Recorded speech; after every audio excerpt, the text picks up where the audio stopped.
Ini berkaitan dengan situasi ekonomi yang dunia ini semakin cepat juga, semakin tidak jelas juga kalau kita tidak mengantisipasinya. Nah, ini bagaimana kira-kira pandangan jenengan? Barang kita ekspor pun hari ini Trump menerapkan bahwa produk yang kita ekspor diterapkan 32%. Itu sangat mengganggu situasi ekonomi Indonesia, Jawa Timur, Kediri, maksudnya seperti itu. Nah. Iya. Jiwa-jiwa muda ini untuk berkreasi di bidang tersebut dengan pemanfaatan lahan yang terbatas, tapi dengan sebuah inovasi maupun teknologi, mereka bisa membuat lahan yang sempit itu bisa produktif. Saya kira Bu Gubernur bisa menjadi gerakan yang luar biasa seandainya dicanangkan. Satu Jawa Timur, mari kita manfaatkan tanaman di lingkungan kita masing-masing. Kemarin juga dengan Pak Erji juga melakukan sosialisasi terkait dengan pemanfaatan perkarangan rumah itu juga kita punya feedback yang bagus di masyarakat. Jadi masyarakat juga terpacu untuk membuat skrup pertanian tapi skala rumah tangga seperti itu untuk menambah pendapatan, menambah ketahanan pangan seruang keluarga itu, Mas. Cari uang tidak hanya kerja kantoran, tapi masih banyak peluang yang bisa kita lakukan di sekeliling kita.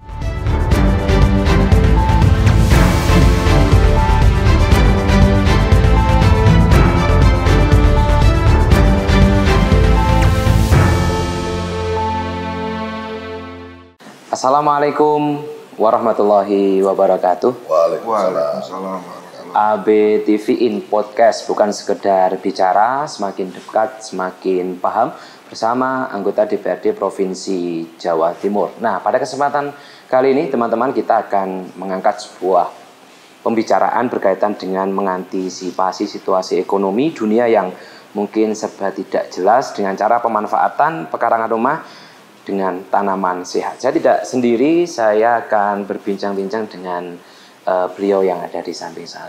Assalamualaikum. Waalaikumsalam warahmatullahi wabarakatuh. Sehat Pak Cing? Alhamdulillah luar biasa. Kita berjumpa lagi. Alhamdulillah. Dan juga ada, saya sudah kenal ini yang sampingnya. Kemarin juga sudah Mas Gigi. Sehat Mas Gigi? Sehat, alhamdulillah. Sehat ini. Ilmunya juga siap ini bersama Pak Cing. Alhamdulillah. Nah ini teman-teman semuanya luar biasa. Ada dari pemerintahan, anggota DPRD Provinsi Jawa Timur, dan juga ada anak muda yang perhatian dengan pertanian dan juga tanaman sehat dan juga berkaitan dengan tumbuhan yang lainnya. Baik, langsung kita ke Pak Erji. Ini berkaitan dengan situasi ekonomi yang dunia ini semakin cepat juga, semakin tidak jelas juga kalau kita tidak mengantisipasinya. Nah, ini bagaimana kira-kira pandangan jenengan? Jadi memang mulai 2025 gambarannya ekonomi itu sedang tidak baik-baik saja. Beberapa laporan dan cerita dari teman-teman yang bergerak di sektor keuangan, dalam hal ini jasa keuangan, itu banyak terjadi rush pengambilan yang luar biasa. Jadi bikin koperasi-koperasi yang bergerak di bidang sektor kan berhadapan juga karena ada pengambilan seperti itu. Artinya masyarakat juga panik dengan situasi seperti ini. Kita tidak memungkiri bahwa sekarang ini batas-batas negara dengan adanya kemajuan teknologi, digitalisasi, informasi, itu seolah-olah negara kan tidak ada batas. Tidak ada batas. Jadi termasuk akhirnya dampak-dampak yang kita terima banyak sekali. Dampak perang Ukraina dan Rusia, contohnya, itu juga berpengaruh terhadap harga-harga kebutuhan pokok. Karena supply gandum banyak dari Ukraina. Nah itu termasuk mempengaruhi situasi dunia. Juga hari ini kalau kita ingat zaman Pak Harto dulu, zaman Pak Harto pernah pidato tahun 2095 kalau tidak salah. Nanti di masa mendatang sudah tidak ada perang yang namanya perang pakai senjata. Pakai senjata. Perang yang akan digunakan adalah yang namanya perang ekonomi. Nah, maka mulai saat ini cintailah produk-produk dalam negeri. Nah, kepada generasi muda, belilah produk-produk dalam negeri. Di sekolah-sekolah juga diajarkan tentang bagaimana cinta tanah air. Itu disampaikan Pak Harto kira-kira 30 tahun yang lalu untuk memprediksi 25 tahun kemudian kalau tidak salah. Dan hari ini terjadi seperti itu. ekonomi sedang tidak baik-baik saja. Ya alhamdulillahnya begini, kita ini punya potensi luar biasa alam, ya kan. Jadi seandainya mungkin ekonomi gonjang-ganjing secara internasional gonjang-ganjing, kita masih punya alam. Kita bisa nanam apapun, ya kan? Ada tanaman padi, ada tanaman jagung. Ibaratnya di Indonesia itu tongkat pun ditanam itu bisa menghasilkan. Hanya diincepnya sudah tumbuh. Karena alam yang luar biasa. Juga selain itu kita punya potensi Bhinneka Tunggal Ika, walaupun berbagai ragam. Ini negara yang aman dan damai. Oleh karena itu saya yakin kita sudah melalui COVID yang luar biasa itu dengan dengan bisa beradaptasi. Hebatnya orang Indonesia itu, Mas. Kalau punya uang itu ya makan enak. Kalau udah banyak uang bisa beradaptasi. Bisa. Bisa. Jadi kalau punya uang mungkin ke Starbucks. Kopi yang mahal. Nah, kalau nggak punya uang kopi yang 2000 bisa. Kopi cinggiran. Nah, itulah hebatnya Indonesia kemarin bisa melalui COVID. Nah, termasuk yang saya prihatinkan hari ini adalah terkait dengan situasi banyaknya PHK juga, ya kan? Karena pengaruh dagang itu, apapun kita tidak bisa menghentikan perdagangan bebas, ya kan? Dengan memproteksi produk luar masuk itu juga susah-susah amat, ya kan? Sementara ekspor kita itu, barang kita ekspor pun hari ini Trump menetapkan bahwa produk yang kita ekspor diterapkan 32%. Itu sangat mengganggu situasi ekonomi Indonesia, Jawa Timur, Kediri, seperti itu. Nah, tapi saya yakin walaupun sekarang kemarin ada kenaikan harga emas, inflasi seperti itu. Kalau untuk kebutuhan sehari-hari masyarakat tidak goyah lah, masih bisa makan, yakin masih bisa makan. Potensi alam luar biasa. Oleh karena itu termasuk masih banyak lahan-lahan pekarangan yang kosong. Termasuk di luar Pulau Jawa itu kan masih banyak yang bisa dimanfaatkan. Itu maksudnya. Baik. Ya, dengan globalisasi, kemudian perkembangan perekonomian perdagangan bebas ini, kalau kita hidup di Indonesia minimal kita bisa memanfaatkan lahan sekitar gitu ya Pak Arji. Luar biasa. Jadi kita punya halaman rumah itu kan mesti luas kalau orang Jawa itu. Apalagi dengan kemajuan teknologi, dengan anak-anak muda seperti Mas Gige ini. Kasih polybag atau apa? Saya itu di rumah nanam pepaya 3 biji. Pepaya California itu luar biasa, buahnya banyak. Dan setiap hari saya makan pepaya loh, kan berarti hidup. Saya makan pagi pepaya tok, siang baru nasi. Berarti sebenarnya kalau kita manfaatkan itu bisa untuk makan. Cuman ya tidak tiap hari kita makan pepaya. Nanti warna saya kuning kayak pepaya. Siap, luar biasa. Menyambung dari Pak Arji ke Mas Gige. Nah, ini berkaitan dengan bagaimana kita mensikapi ekonomi yang jelas tidak menentu dan kita harus berjuang. Nah, ini kiranya untuk memanfaatkan, menyambung dari Pak Arji, lahan kosong mungkin di halaman ini bagaimana kita sebagai anak-anak muda lah Mas, kiranya untuk janganlah sampai kita tidak bisa bertahan hidup ini dengan situasi seperti ini. Monggo. Jadi benar yang dikatakan sama Pak Arji tadi dengan pemanfaatan perkarangan rumah ya Mas. Supaya kalau melihat secara pergerakan ekonomi juga saat ini labil, kita juga tidak tahu arahnya seperti apa. Jadi untuk menekan itu tadi, alangkah baiknya masyarakat maupun sebuah kelompok itu mengadopsi dari pemanfaatan perkarangan rumah itu untuk dijadikan lahan pertanian secara tidak langsung Mas. Itu juga membantu untuk ketahanan pangan, tapi dengan lingkup media, secara rumah tangga. Mungkin yang jenengan lihat sekarang apa sudah ada yang mempraktekkan, mungkin kalau Pak Arji tadi jelas, kalau untuk anak muda atau jenengan atau mungkin masyarakat yang sudah menggunakan lahan pekarangan rumah untuk menunjang ini perekonomian ini.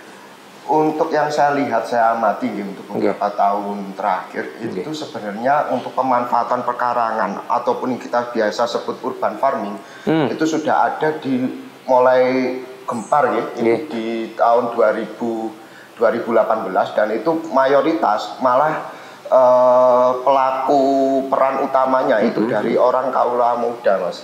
Jadi mereka itu tertarik dengan sebuah sistem yang biasa kita sebut hidroponik. Nah, itu kan juga menarik jiwa-jiwa muda ini untuk berkreasi di bidang tersebut dengan pemanfaatan lahan yang terbatas, tapi dengan sebuah inovasi maupun teknologi mereka bisa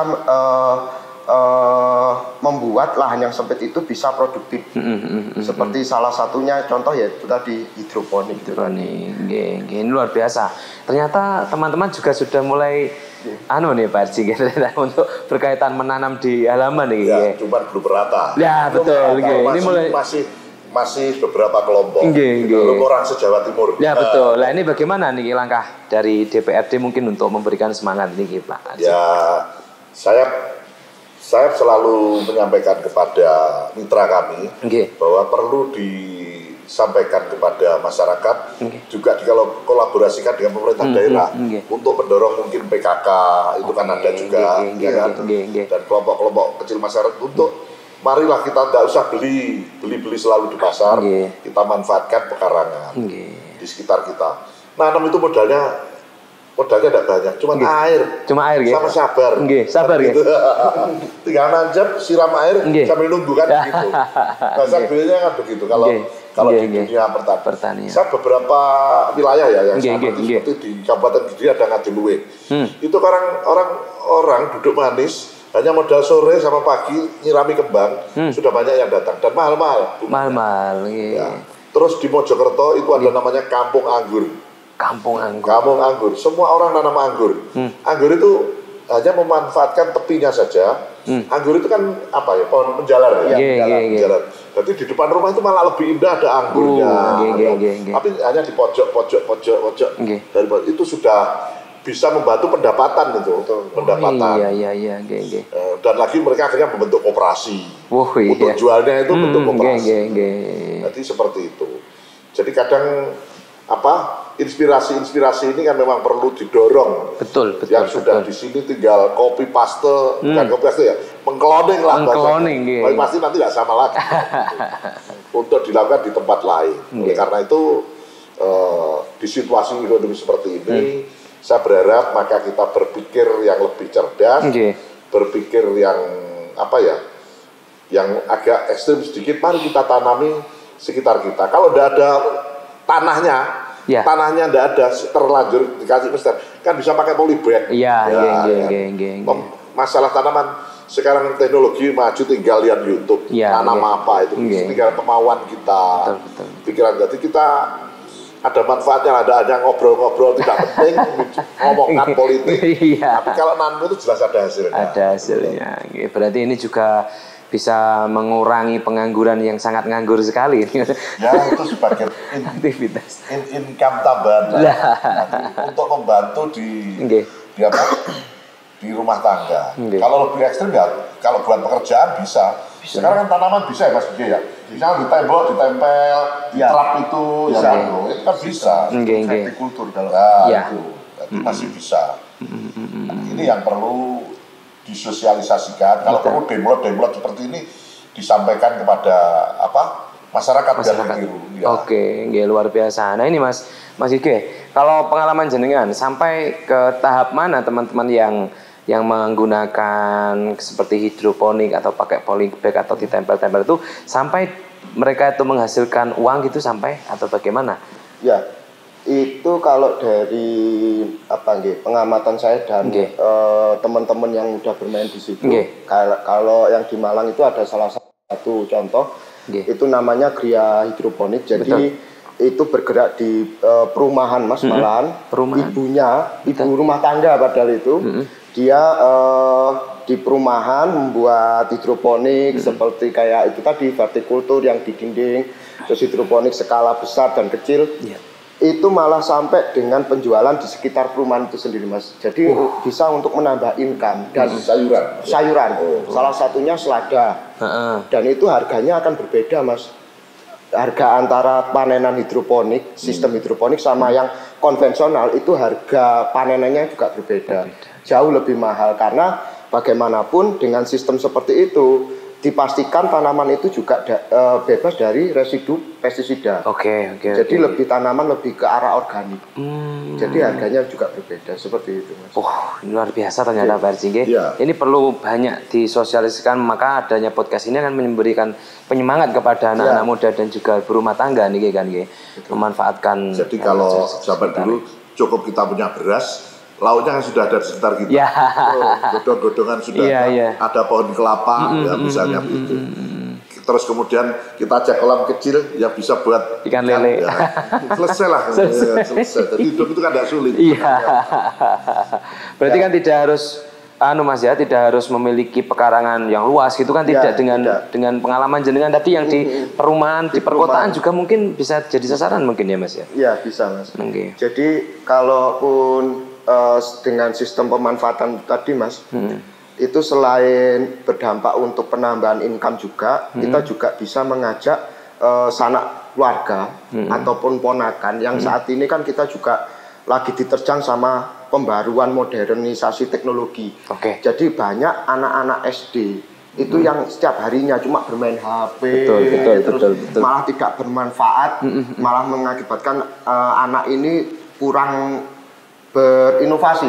Jadi dengan teknik adanya penanaman di pemanfaatan pekarangan rumah tangga itu tadi, kita bisa mengajak anak kita, keponakan kita untuk bergelut di dunia bidang alam seperti itu. Jadi mereka gitu jadi mereka bisa belajar, melihat, terus tahu bagaimana prosesnya ini tadi, dan juga selain itu juga bisa membuat anak-anak itu tahu arti dari kesabaran.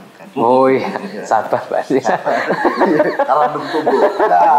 Seperti itu. Tanaman itu mengajarkan kesabaran. Seperti itu. Karena nyirap setelah itu kapan besarnya. Dan ini luar biasa. Ternyata selain berbicara hal itu, pendidikan untuk anak, untuk mengurangi bermain HP ini bisa turunannya bisa banyak gitu.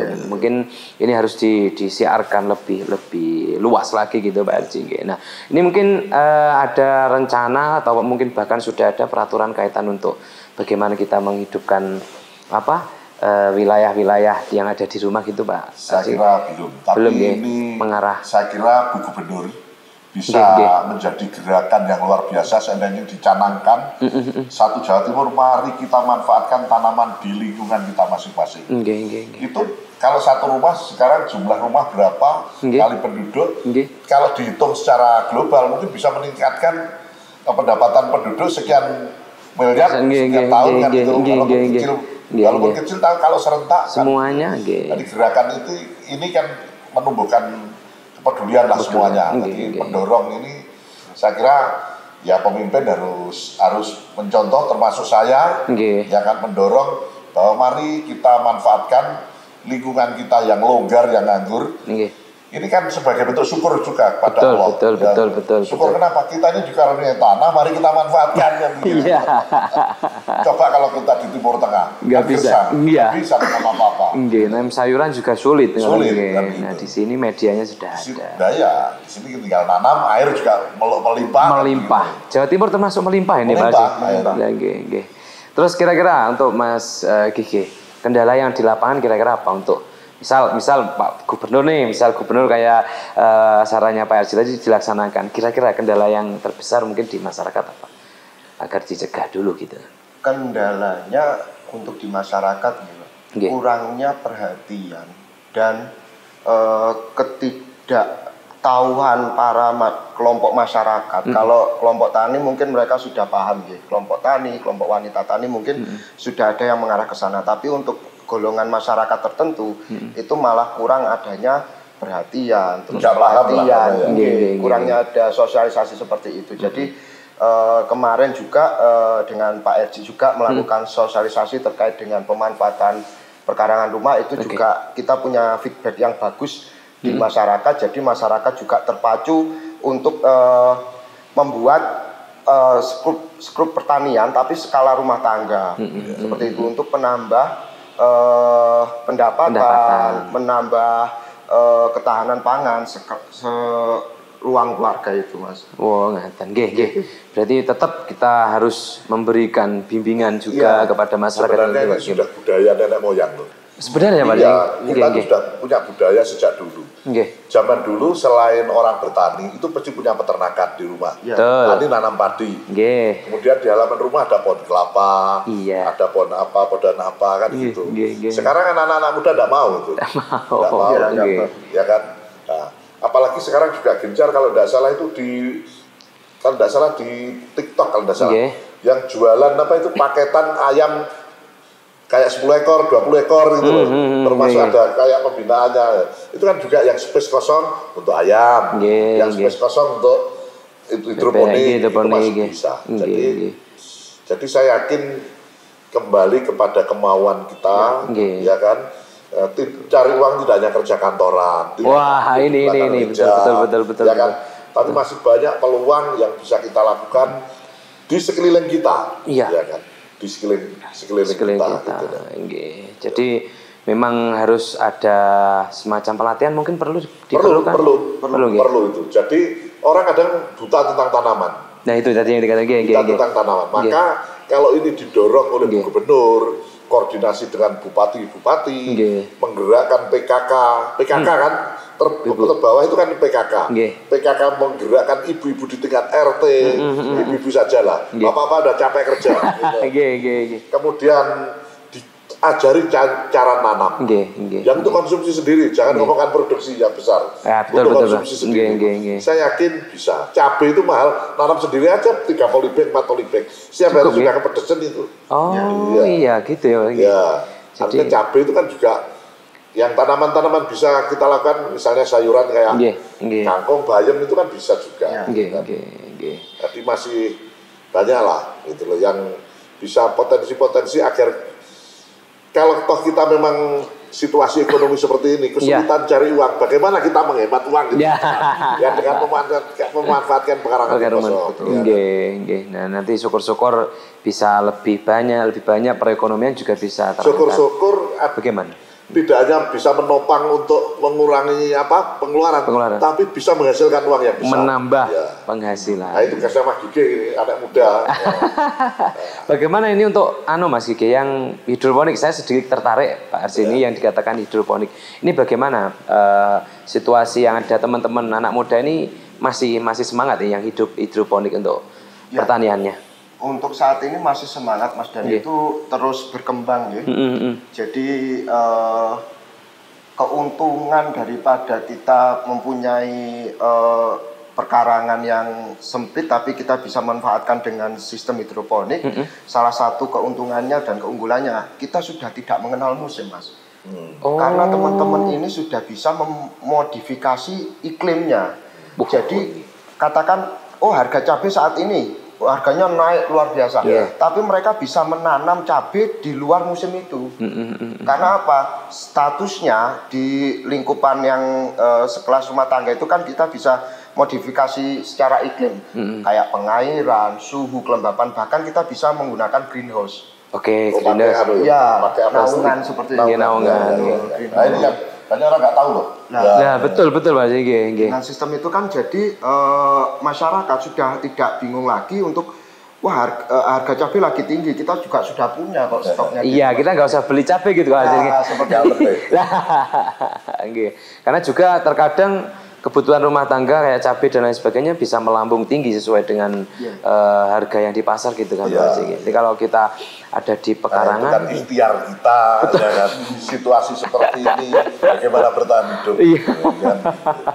Syukur-syukur jadi penghasilan. Nah seperti tadi kan kalau produktivitasnya banyak kan bisa dijual dan harganya bisa jauh lebih di atas karena resiko endapan pestisidanya kan hampir mungkin ada tapi menggunakan yang organik sangat kecil sekali Nah kemudian mungkin ada masukan dari teman-teman yang ada di bawah berkaitan dengan ini atau bagaimana enggak ada gitu Mas atau bagaimana nih kekurangan apa medianya masih bingung atau bagaimana untuk yang ada di tanaman? Kalau terkait dengan persiapan persiapan memulai dari kalau kita mau bermain hidroponik sebenarnya sudah nggak ada kesulitan apa-apa, nggak ada kesulitan apa-apa lah Mas. Jadi kayak alat media itu juga sudah banyak yang mulai jual di area wilayah Kediri pun juga sudah banyak.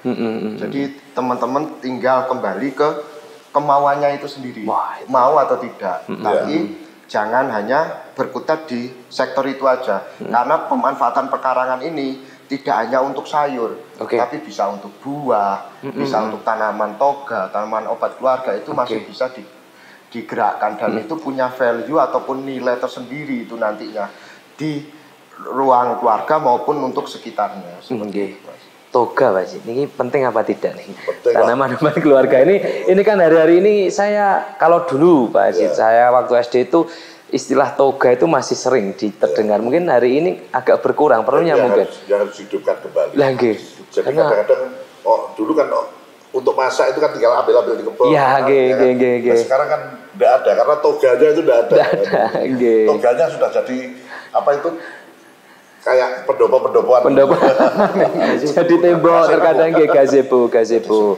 Padahal mungkin itu penting, sangat penting ketika terjadi darurat mungkin ada di artinya saya berharap apapun situasi ekonomi dunia global, kita harus bisa beradaptasi. Ikhtiar kita adaptasi ya termasuk menanam tanaman di sekitar kita. Rumah itu kan adaptasi. Dan saya yakin orang-orang bisa. Jadi tidak hanya nanam, adaptasi makan aja kita bisa.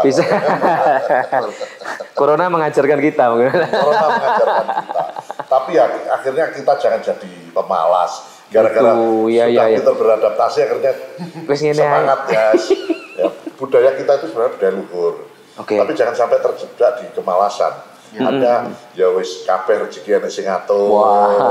Ayo toh, wis aku wong nerima, itu bagus semua agar orang tidak berambisi. Tapi ya jangan jadi pemalas gara-gara itu kan. Udah gini aja akhirnya nggak mau ngapa-ngapain, gini aja sudah bisa hidup gitu. Ya Allah. Ini memang luar biasa teman-teman, begitu pentingnya tanaman yang ada di sekitar kita. Nah, ini karena waktunya sudah mepet Mas Gigih. Nah, ini closing statement dari panjenengan terkait dengan ini, agar kita mampu untuk bertahan di ekonomi yang mungkin belum begitu jelas dan agar kita bisa beradaptasi, utamanya penanaman tanaman yang ada di sekitar kita. Monggo Mas Gigih. Kalau dari saya ini kembali lagi peran daripada semua elemen, Mas. Baik elemen dari pemerintah, masyarakat itu sangat penting. Jadi dari pemerintah ke dinas terkait kayak BPP, BPL itu digerakkan untuk sosialisasi terkait dengan pemanfaatan pekarangan rumah sebagai penambah maupun sebagai sarana edukasi untuk keluarga tersebut ataupun lingkungan sekitar di tingkat RT, RW dan sampai seterusnya. Baik, terima kasih. Nah, ini pemerintah harus ambil closing statement dari Bapak. Ya, ini kan merupakan masukan juga Mas Gigih pada kami di Dewan, ya kan. Jadi masukan-masukannya akan saya komunikasikan dengan dinas terkait. Artinya masyarakat itu butuh dibimbing, dibina terkait teknis cara menanam di lingkungan sekitar rumah. Itu bisa sosialisasi dilakukan. Dan penganggaran insya Allah kita dorong kalau itu. Dan saya berharap, jadi pemerintah itu tugasnya kan mensejahterakan bagaimana rakyat bisa makan, tidak hanya makannya, bisa nabung dan seperti itu, ya kan, bisa hidup sejahtera. Oleh karena itu, mari potensi-potensi ini kita manfaatkan sebesar-besarnya dan sebaik-baiknya untuk kesejahteraan masyarakat, termasuk untuk tanaman ini. Ini kan tidak modal besar juga. Mungkin untuk mendorong itu bisa dianggarkan bibit misalnya. Bibit apa, tidak banyak kan, mungkin 10 biji per rumah.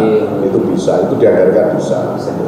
Dan pemerintah khususnya dari anggota DPRD Jawa Timur sudah sangat siap untuk mendukung program ini. Iyalah, kalau kita tugasnya kan hanya mendorong anggaran, mengkoneksikan anggaran, menampung aspirasi seperti itu. Jadi saya berharap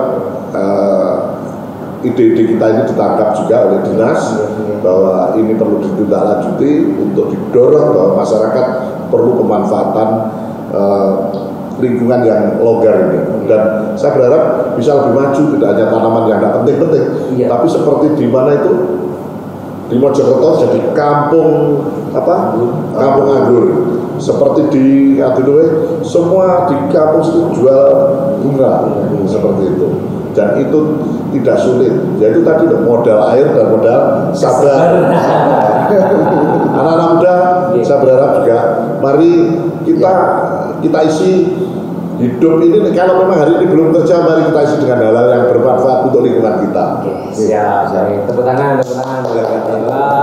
Nah, ini anak-anak muda semuanya, terima kasih Pak RJ, Mas Kiki, mudah-mudahan ini menjadi motivasi besar bagi semua masyarakat, utamanya anak muda, agar tidak malas di rumah untuk memanfaatkan lingkungan sekitar dalam rangka untuk mempertahankan diri di ekonomi bebas saat ini. Terima kasih Pak RJ, mudah-mudahan sehat selalu, Mas Umur, Mas Kiki, mudah-mudahan kita bisa berjumpa lagi di pertemuan yang insya Allah. Terima kasih teman-teman, mudah-mudahan bermanfaat, kurang lebihnya mohon maaf.